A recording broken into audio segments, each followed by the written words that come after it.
ओम शांति। आदि रत्न इस पुस्तक में आज हम पढ़ेंगे प्यार से गले लगाया। इस विषय पर ब्रह्मा कुमार आत्मा प्रकाश भाई जी, संपादक ज्ञानामृत जगदीश भाई जी के साथ के अपने अनुभव इस प्रकार सुनाते हैं। तो चलिए आज हम इसे पढ़ते हैं। भ्राता जगदीश जी से इस कल्प में मेरा प्रथम मिलन सन 1957 में हुआ। उस समय मम्मा बाबा दिल्ली राजौरी गार्डन में आए हुए थे और मैं भी बाबा से मिलने गया तो वही उनसे मुलाकात हुई। उन्होंने बड़े प्यार से गले लगाया और मुझे महसूस हुआ कि जैसे लंबे समय से बिछुड़े अति स्नेही भाई ने मुझे स्नेह दिया है। विद्यालय की पहली हिंदी पत्रिका त्रिमूर्ति उस समय उनके संपादन में ही निकलती थी। पत्रिका के लेखों की गुह्यता और स्पष्टता से मैं बहुत प्रभावित था। इनके द्वारा लिखी सच्ची गीता और रियल गीता का भी हम अध्ययन कर चुके थे। इन दोनों पुस्तकों ने भी हमें बहुत प्रेरणाएं प्रदान की थी। इसीलिए मन ही मन उनके प्रशंसक तो हम थे ही। फिर उनसे सम्मुख मिले तो हमारी प्रसन्नता और भी बढ़ गई। त्यागमय जीवन से लाभान्वित। सन 1962 में प्यारे साकार बाबा ने मुझे साहित्य की सेवा अर्थ इनके पास भेजा। उस समय लगभग 2 वर्ष इनके अंग संग रहकर विभिन्न प्रकार की ईश्वरीय सेवाओं के अनुभव प्राप्त किए और इनके त्यागमय उच्च धारणाओं वाले जीवन से लाभान्वित भी बहुत हुए। उच्च योगस्थ स्थिति का अनुभव। किसी भी व्यक्ति के साथ कार्य क्षेत्र में रहकर उनके जीवन के व्यवहारिक पक्ष में जिन बातों को पल पल साकार होते हम देखते हैं, उनका अमिट प्रभाव हमारे मानस में गहराई से अंकित होता है। भ्राता जगदीश जी के जीवन की ऐसी विशेषताओं की एक लंबी कड़ी है। वे महान ज्ञानी, महान योगी, महान लेखक, महान प्रवक्ता और महान सेवाधारी थे। कहते हैं कि writing makes a man perfect. उनकी लेखनी से गहन राज अद्भुत हुए और उनसे हमने पहली नज़र में अनजान व्यक्तियों को भी परमात्मा पिता की तरफ आकर्षित होते देखा। कई बार तो बड़े बड़े प्रसिद्ध लोग उनसे मिलते और ईश्वरीय ज्ञान चर्चा में उनके आत्मिक गुणों से प्रभावित होकर यहाँ तक भी कह देते थे, हम आप में साक्षात ईश्वर को ही देख रहे हैं। हमारा जब भी उनसे मिलन होता तो ज्ञान चर्चा तो होती ही थी। एक बार उन्होंने कहा कि एकाग्रता किसे कहते हैं। फिर खुद ही स्पष्टीकरण दिया कि किसी भी एक ज्ञान बिंदु पर निरंतर चिंतन चलाते रहना ही एकाग्रता है। यदि इस बीच बुद्धि में दूसरी बात आ जाती है तो उसे निकाल दो।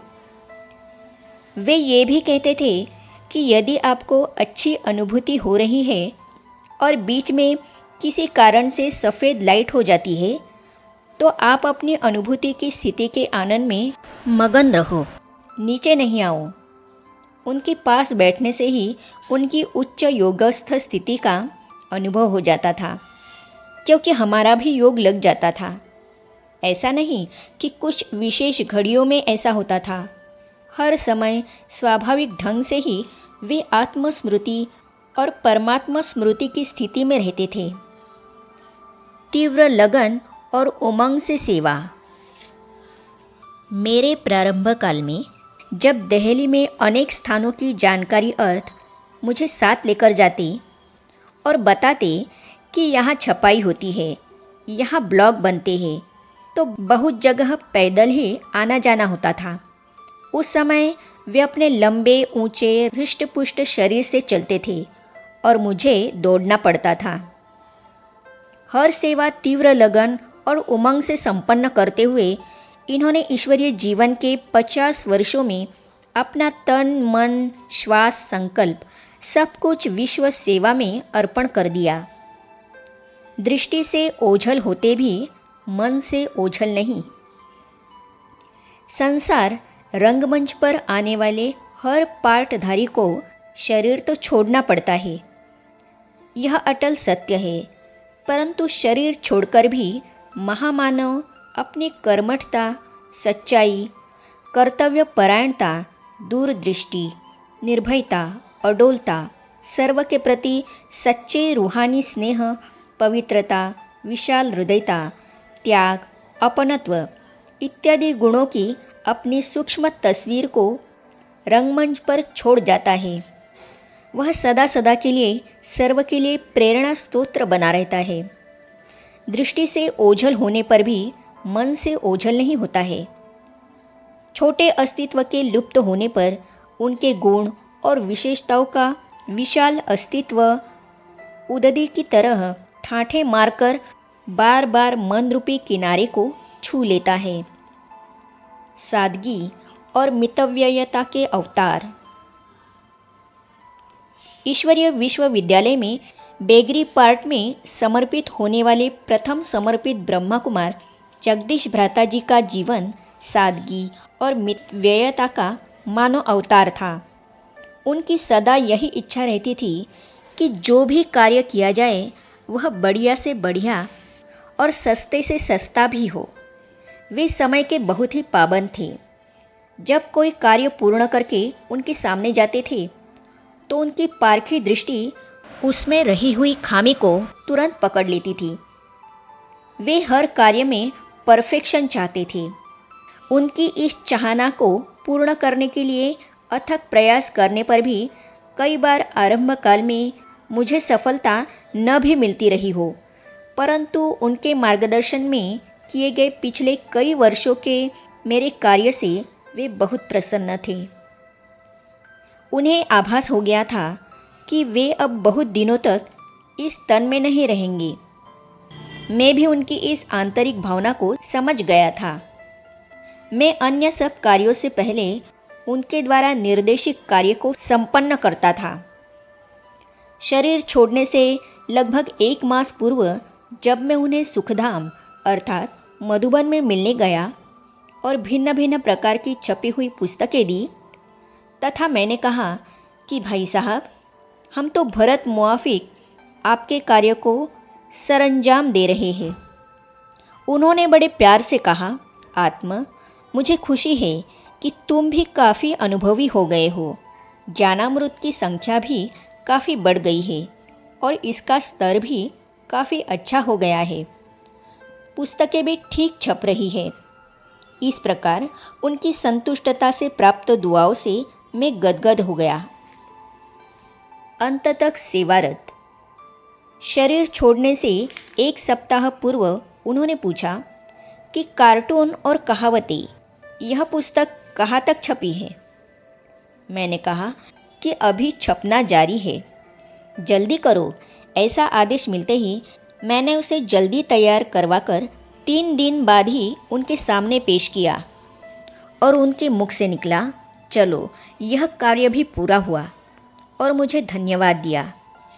इस प्रकार अंत तक वे सेवारत रहे। वे पुस्तकों, लेखों, अनुभवों के रूप में इतना ज्ञान खजाना हमें प्रदान करके गए कि आगे के समय में हम उनसे लाभान्वित होते रहेंगे।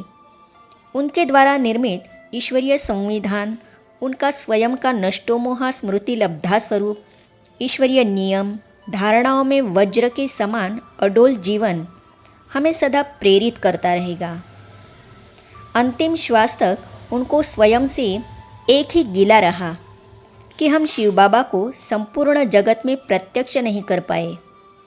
सच्चे स्नेही के रूप में अब हम उनकी प्रत्यक्षता की इस शुभ आश की पूर्णता का दृढ़ संकल्प करें और उसमें जी जान से जुड़ जाए।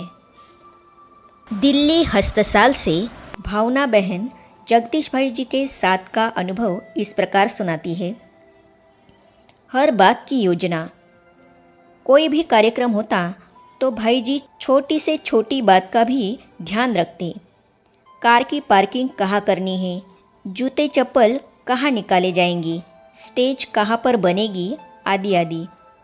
हर बात की पहले से ही पूरी प्लानिंग करते थे। प्रोग्राम की पूरी व्यवस्था कैसे करनी है यह हमने भाई जी से सीखा। प्रोग्राम के बाद एक एक व्यक्ति द्वारा की गई सेवा की महिमा करते, इस प्रकार उन्हें आगे बढ़ाते। ज्ञान की गहराई। जब वे ज्ञान सुनाते तो हम सोचते कि भाई जी का दिमाग है या कंप्यूटर। कभी सामने से आते दिखाई देते तो हम संकोचवश हल्का सा मुस्कुराते, लेकिन भाई जी फिर खुद ही ओम शांति बोलते और हालचाल पूछते। रोज़ रात को ब्राह्मणों की क्लास कराते, रिफ्रेश करते, हंसते बहलाते, ज्ञान की गहराई में ले जाते। जिसकी जो विशेषता होती उसकी महिमा करते। एक बार मुझसे पूछा, आपको कौन सी टोली अच्छे से बनानी आती है? मैंने बताया तो कहा कि यह बनाओ, फिर हम गुलजार दादी के पास ले जाएंगे। देने की भावना। सेंटर पर कोई नया फल आता तो कहते, पहले सबको दो, फिर जो बचता वो लेते थे। किसी बहन भाई को कोई समस्या होती या कुछ पूछना होता तो वे समय लेकर भाई जी से मिलते और फिर बताते कि हमें जो चाहिए था भाई जी से वो मिल गया। भाई जी के लिए जब नई गाड़ी आई तो बोले, क्लास में जिन भाई बहनों के पास गाड़ी नहीं है पहले उन्हें गाड़ी से छुड़वाओ, फिर मैं गाड़ी में बैठूंगा। इस प्रकार उनके हर कर्म में एक प्रेरणा, एक मार्गदर्शन और सर्व को देने की भावना रहती थी। आगे हम पढ़ेंगे दादी संदेशी जी के लौकिक और अलौकिक जीवन के अनुभव। तो इन अनुभवों को हम पढ़ेंगे अगली कड़ी में। तो ये जानने और पढ़ने के लिए इस चैनल को सब्सक्राइब करने के साथ ही साइड में जो बेल आइकॉन है उसे भी क्लिक कीजिए, ताकि आने वाली सभी वीडियो और अब तक की सारी वीडियो आप तक पहुंचती रहेगी। ओम शांति।